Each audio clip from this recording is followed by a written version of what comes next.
Struggling with calculus? Let's break it down and solve this step by step. Here's the problem. Find the derivative of f of x equals 3x squared plus 5x minus 7. Okay, so first, we'll use the power rule. Ano nga ba yung power rule? It's super simple. If you have x raised to the power of n, ang derivative niya is n times x raised to the power of n minus 1. Sounds a bit intimidating, pero promise, madali lang once we apply it. Let's do it. So, let's start with 3x squared.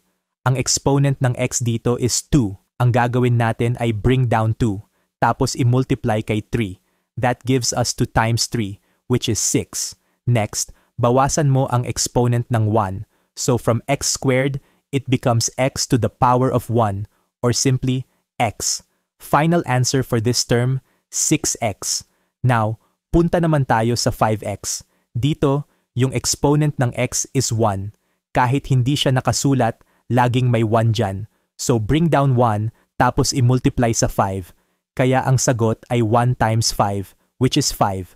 After that, bawasan ulit yung exponent ng 1. So x to the power of 1 becomes x to the power of 0. Ano ang x to the power of 0? It's always equal to 1.